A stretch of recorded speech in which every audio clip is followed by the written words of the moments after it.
and welcome to Iacon Underground Radio for the week of August 10th, 2016. I'm Jen. I'm Alex. And I'm David. So we've got a little bit of news this week, and then we are going to discuss the super exciting Combiner Wars Episode 2. So stay tuned for that. To start off with, a little bit of toy news. The most exciting thing that has happened this week to like any of us is the eHobby exclusive redeco of Mindwipe they're doing. Oh my god, how did I not think of this? Yeah, I thought of it as like a crazy idea, but it's like, nah, they're never going to do that because the club doesn't do anything anymore. And then eHobby gives us Optimus Primal Bat version Headmaster. What? It's so good. It looks so good. And it's guess crazy and awesome, and I love it. And ow, my wallet. And it's not just that. It's like the little head, of course, is like Optimus Prime colored, but he also comes with the ape face Titan Master vehicle thingy, but he's painted like Op. What? And he comes with a Megatron head to put on Skullcruncher. Yes. Yes, that's pretty great. Because there's already a green alligator. Yeah, there's not, the only thing you'd have to change on Skullcruncher is change the bright pink, but that's good enough for Megatron. Yeah. So do we have a price for him yet? No. Or are we just... Because, well, on the eHobby it still says sold out. But I don't think they've actually put it up for sale yet, and the price is listed at 0 yen, so... Yep, it is definitely not out, ready to be purchased yet. But keep your eyes on that. Much like Walgreens Brainstorm, who we discussed previously, who appears to be not actually a thing that one can purchase, despite all possible promises to the contrary. Although, if you really do want a Brainstorm, you can buy one right now. Although supplies may not last. And it's a much more pastel edition of that Brainstorm. Yes, the Hasbro Toy Shop has finally put up the San Diego Comic-Con exclusives. Yay. You can get the set with Sentinel Prime and Brainstorm and yet another special redeco Windblade for $80. Or you can get the convention exclusive deco for Fortress Maximus for a mere $180. Which honestly isn't really that bad because he's super awesome. Yeah. The back of the box has this awesome looking, like, stained glass Fortress Maximus art on it too. So. Yes, and he's got the sword, and he's just standing there holding the sword. And you can take the front of the box and put it over your head and have a Fortress Maximus head. And it's great. And it's not that much more than retail, so that's not really that bad. And if you want the Soundwave tablet, too bad. Sold out. Yeah, as of this recording. Somehow. Other things will probably be gone by the time this actually goes up, I would think. Yeah, I mean, it depends on how many they brought back and how many they made in the first place. I know it hasn't sounded like... I mean, I haven't heard a lot of people going on about having bought the San Diego Comic-Con stuff, so maybe they had a few to bring home. He does seem like the best impulse purchase out of the group, because he's only 40. Yeah. I thought I remember hearing that there were less people at SDCC this year. That's possible. Or maybe it was just less people going to some booth. I forget. Yeah, maybe there were fewer people in the dealer room because they were just all living in Hall H. Possibly. And, like, not actually leaving the line to Hall H. Yeah. San Diego Comic-Con is one of those things like Lollapalooza where I'm just sad that I didn't get to go to it before it jumped the shark. Yes. Yeah. And now it's just not ever going to be that great again. Now it's just the line to Hall H. It's not worth going unless you get hazard pay. Yeah. Unless you have a lot of time and you're really into standing in lines. In other news, actually, which also came out around San Diego Comic-Con time, we were talking about the new Blu-ray release that's going to be coming out next month of Transformers the movie. From the Shout original, Factory. The best. Yes, from Shout Factory. And there is a trailer that they've put up for it that's discussing the whole like process of restoring it and going back to the actual negatives and the animation masters and stuff. And it is absolutely gorgeous. Yes. It is way prettier than any 30-year-old toy commercial should be. Oh yeah. Yes. They're making this thing look like art, which Yes. a lot of the animation is. Yeah, Story not so much, but yeah, that's the thing with Transformers the movie is that the different parts, the different groups working on different aspects of it seem to have varying levels of enthusiasm and dedication to their art. The artists and the animators were totally, completely bought into it. A lot more than perhaps the writers were. So while it doesn't make much sense, it at least looks really, really nice. And it does. I mean, I'm really excited about this. I know if you go to YouTube, there's like a nice, I think it even says a 4K remaster of the G.I. Joe the movie opening. Did they do the whole movie like that? Or is that, Don't know. I mean, if you're going to do any part of the G.I. Joe movie, that's the part to do. Yeah.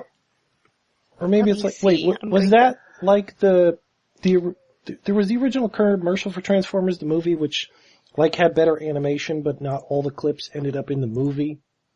Was maybe like, maybe the original opening of the G.I. Joe was kind of like that, where it was animated higher quality possibly?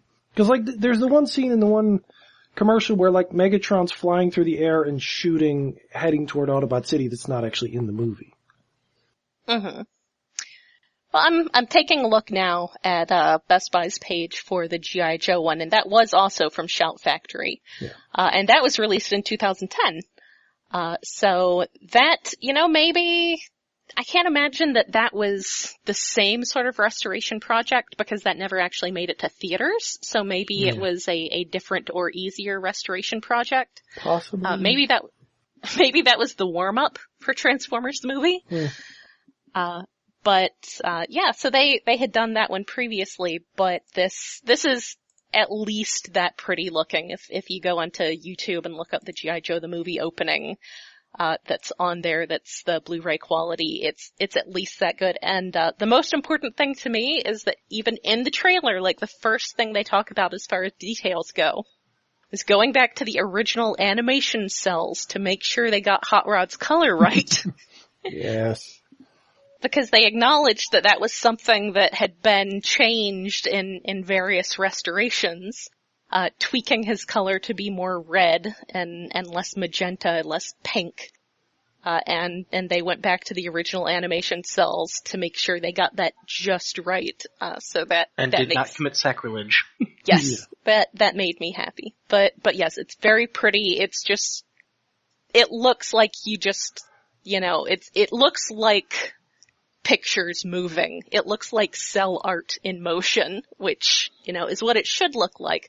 But it doesn't have the sort of blurring of the line art that comes from, VHS and low quality DVDs and just a movie being around for 30 years, there would be degradation. They cleaned it up as best as they could, it seems, to make it look like it was fresh in the theater. Yeah. And it actually mentions that, part of it is that, because of the way they went through it, there's stuff that there are details that you can see. And the example they use is of when Megatron is being turned into Galvatron and there's the full body scan of him that shows all the circuitry. And because of the way, actual film projectors work, some of that got washed out by certain parts being so bright that it sort of blurred the details. And in this transfer of it, that's a lot sharper. So yeah, it's very exciting. I am very excited about that. So in the other thing about Transformers the movie that had a lot of love put into it was the score. And This is apparently, it's funny because this is apparently something that came out like 2 months ago. It came out at the beginning of June. There doesn't even seem to be a wiki page for it yet, which I personally may have to go and fix because it's, this is something that's very important to me. But yeah, they put out the actual score, and we mentioned before that it was out on vinyl. Now it looks like it was released the same time. I know it's also on CD, but more importantly for those of us who are actually living in 2016, it is available digitally now. Which I know it is definitely because, as I think I've mentioned before, I am completely bought into the Google infrastructure. So I can tell you it is definitely on Google Play Music. I have purchased it, even though it entirely contains music I already own in some form or another. I will say, for anyone who has at any point downloaded a pirate copy or in any way pirated the second disc to the old Till All Are One CD set that was put out through 3H and BotCon, go buy this to cleanse your conscience. Yes. Send Uncle Vince the money. Yes, Vince Nicola deserves to be paid for this stuff. And I did a little looking into this, and I'm going to get very, not even music nerdy as much as like archivist nerdy for a moment here. Mm-hmm. It does appear that it's pretty much almost all the same tracks as the old Till All Are One album. So that was from BotCon, was it? It was like a BotCon exclusive album? Oh. Yeah, it was basically something that Glenn really wanted to do, and he put it together and published it through 3H and sold it at BotCon. I think it's probably harder. It's very hard to find a copy at all. I think it's probably harder to find a copy that's not autographed by Stan and Vince than it is to find one that is, because of course, they were right there. So yeah, that's the thing, is it was a super limited release. And it almost never goes on sale, cause it just waits for one of the few hundred people who has one to want to actually sell it. Most of the tracks actually seem to be renamed. Not all of them, but a bunch of them. And the other thing that I found really interesting with this release, and this led me to look into some of the legalities of this. Now, as we know, Sony has the rights to all this stuff. Yeah.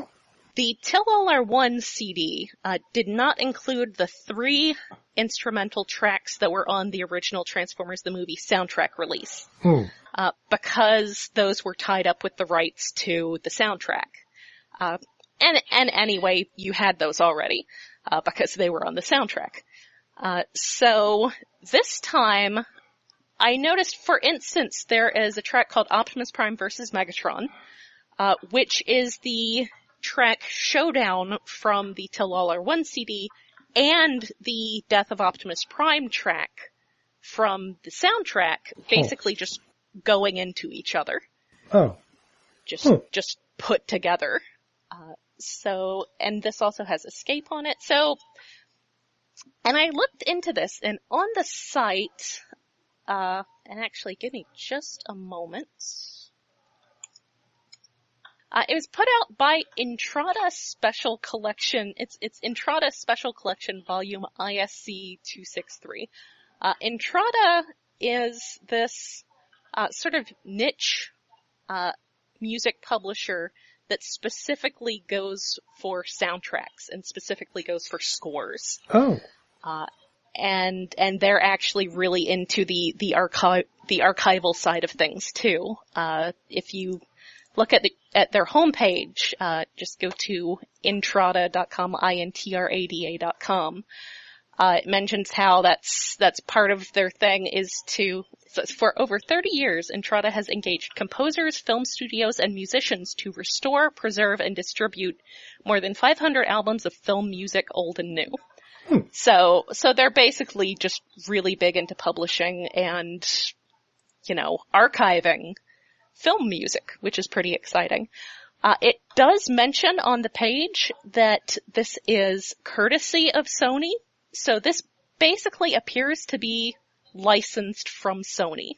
Ooh, yay. So yeah, that's where the rights have ended up at this point. So, because that was, with the Till All Are One, they were able to do that because I guess Vince DiCola had retained the rights to everything but what was put on the original soundtrack. But it looks like those have all been rolled, presumably with a payout to Vince. That's all been rolled into the main Sony rights, and they licensed it to Entrada to put out this album. It is really great music.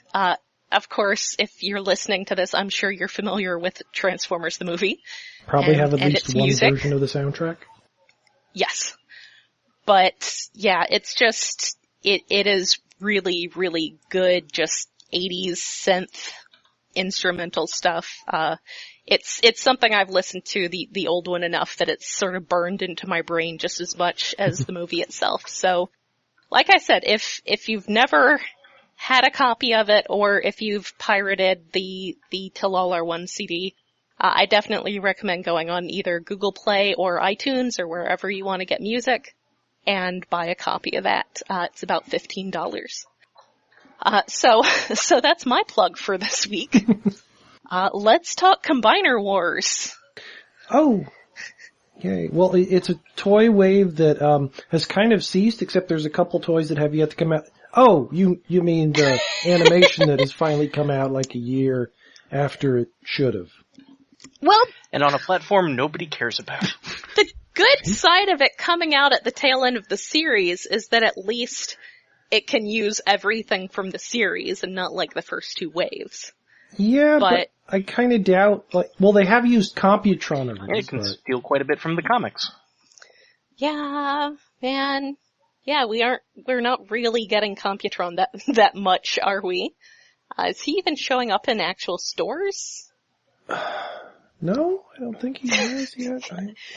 Who knows? I rode the bus like an hour and a half to get to a Toys R Us a couple weeks ago, so I'm not gonna have a lot to say on that.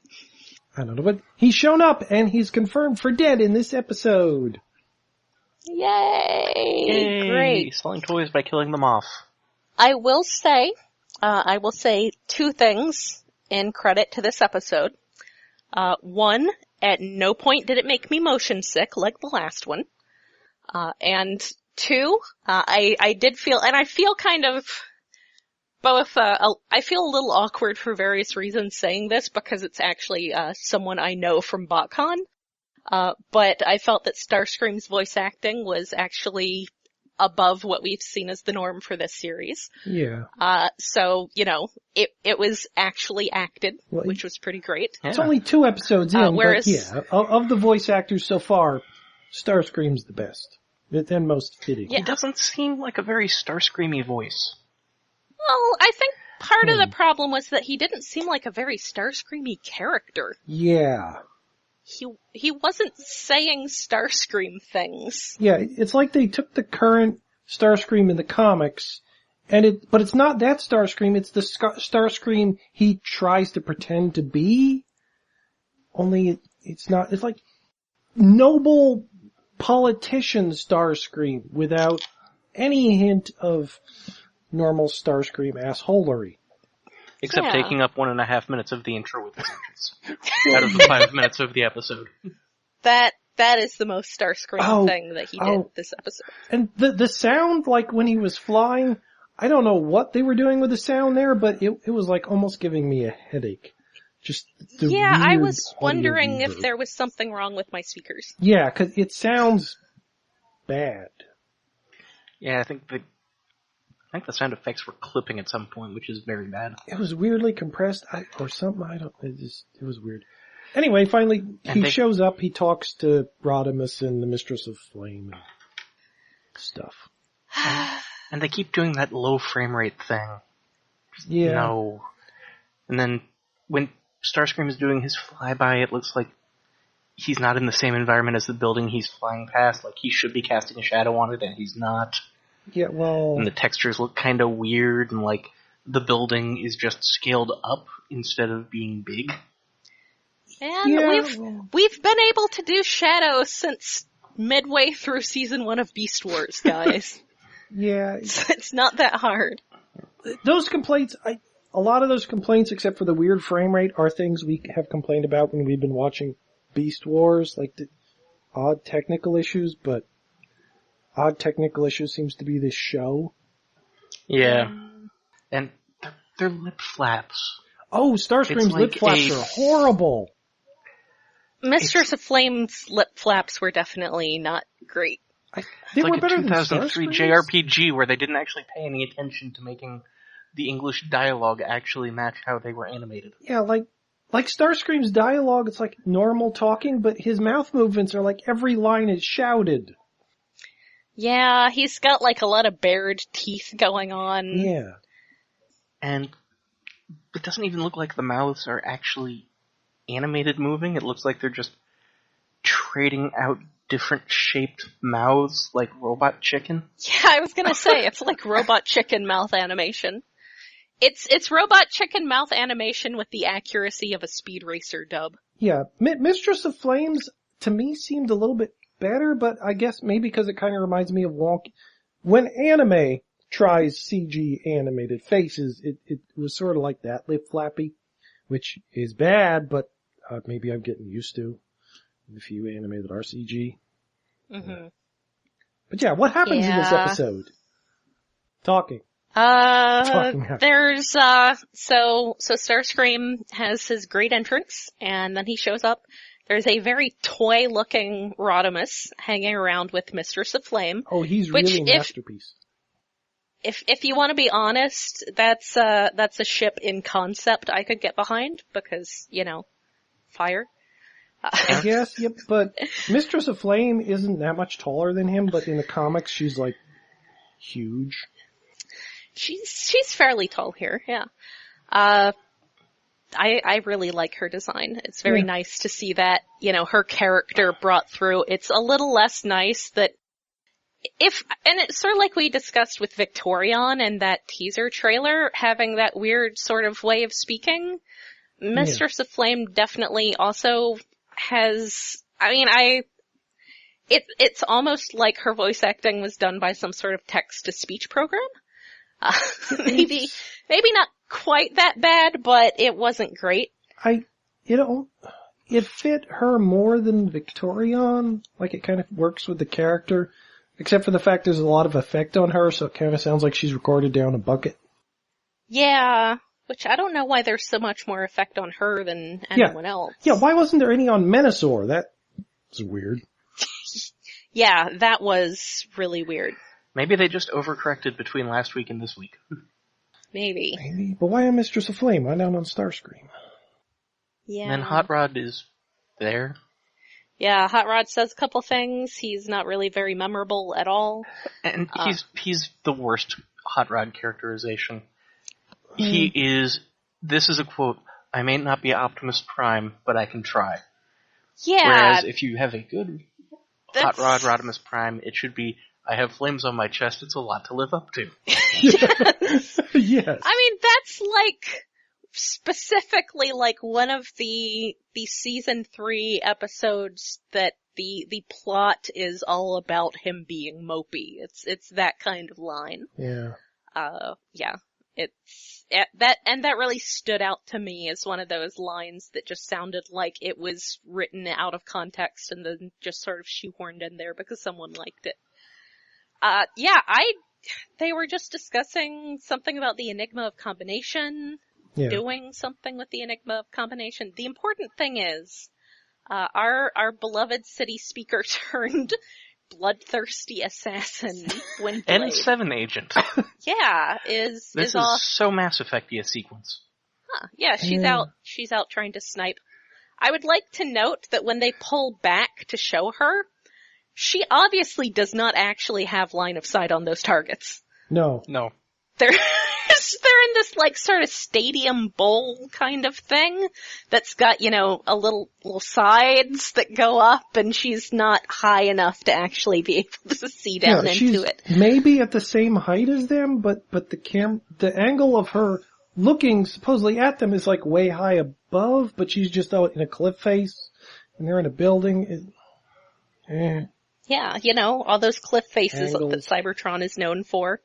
Yeah, Cybertron looked weird in the opening flyby, too. Yeah, there was a lot of rocks and mountains, explosions for no reason. Glowing cracks. Yeah, it did look a lot more cyber-formed than Cybertron.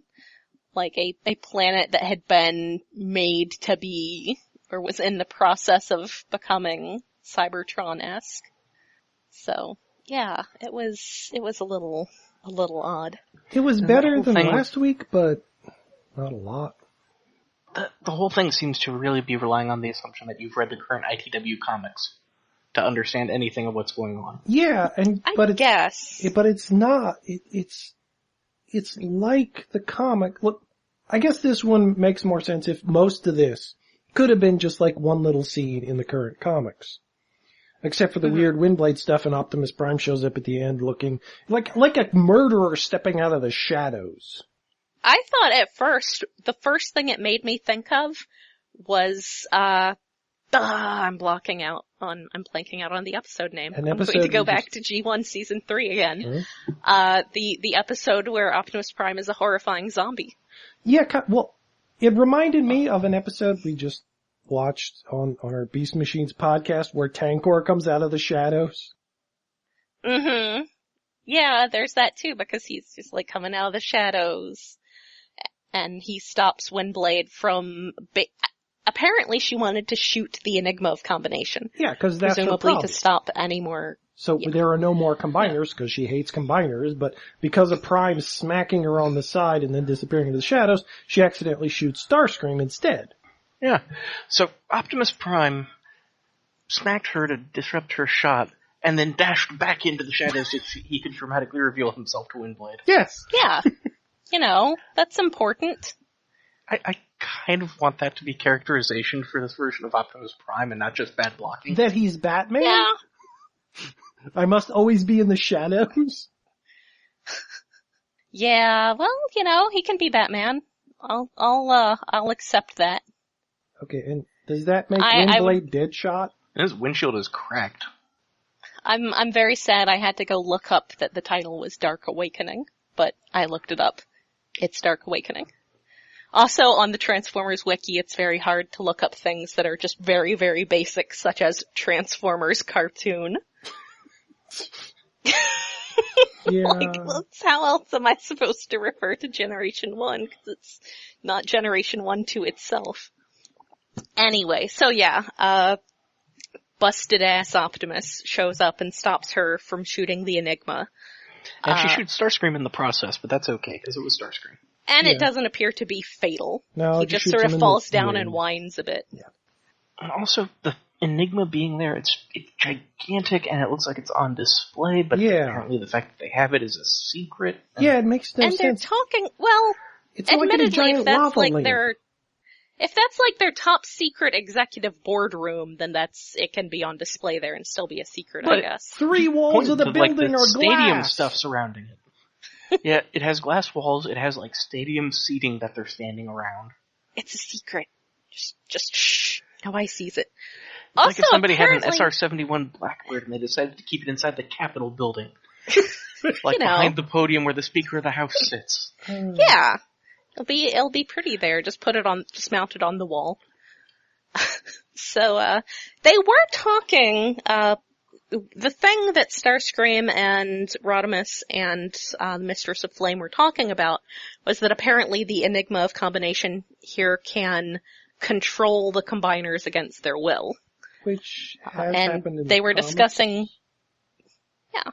discussing the ethics of that, and somehow Starscream was coming down on the side of individual free rights. Yeah, some lines almost feel like they were flipped between Starscream and Rodimus. Yeah. It's weird. Yeah, I can definitely see that. Yeah, so that sure was an episode. It sure did occur. It was another 5 minutes of our lives. Yeah. Like, it's so weird that this is a thing that's put out on the internet on a weird site we never heard of until this started happening. Like, if these were like maybe on a mini DVD that came with toys, sure. That's a good extra. Mm-hmm. It looks cheap, but whatever. Yeah. But as a product all on its own, not even as like a DVD extra on something else, it's weird in isolation. Yeah, it looks like something that they contracted to have made. It's basically like the animation version of the Transformers MMO. Yeah. Remember the shorts they did for Power Core Combiners? Oh yeah, those yeah. were great. Oh. Maybe they were trying to find another group of people to do something like that, and failed at it. Those were weird and Yeah. cheesy, but cheesy in a fun way. Mm-hmm. I mean, they weren't great art. They weren't, well, I think they had shadows that were visible, but it's a step up, but they were short, fight over, done with. Yeah, those were fun. I should rewatch those. If they're still on the internet somewhere. Nope, you get this. It's edgy, apparently. Somehow. Yeah. Oh boy. So, I guess we'll be back next week with the next episode. Yay. Do we have any comics next week? I am not sure. We just had everything was 2 weeks ago. Yeah, that's the thing. We just had everything. And the thing is, a lot of times we don't even know for sure what's coming out until it starts showing up. I haven't seen anyone put up any iTunes preview pages, so I'm going to say probably not yet. So, Okay. all we'll have to talk about next week is Combiner Wars episode 3. Well, we did mention last time that maybe we would talk about toys, so review toys that are out, because has anybody gotten any recently? I got some. Titan. 2, anyway. I'd get a brainstorm if I could get a brainstorm. Oh. Yeah, I know, Alex and I might be doing some toy hunting this coming weekend, so maybe we will have some toys to discuss. Yay. Very exciting. More Than Meets the Eye and Till All Are One are solicited for next week. Really? Really? What? So they're on Well, I guess. bi-weekly now? Well, that would make more sense why they did the thing where Milne isn't going to be on every issue anymore. Huh. I don't think it's bi-weekly so much as just one of the issues got production delayed, and that's why they all landed on the same week. Yeah, so it's catching up now. Perhaps that is it. I guess we will know for certain when it's available for review. Yeah. Yay. Alright, so that's it for this week. You can tune in next week while we talk about whatever news has happened in the meantime. Maybe some toys, maybe some Combiner Wars, maybe some comics. So until then, this has been Jen. And Alex. And David.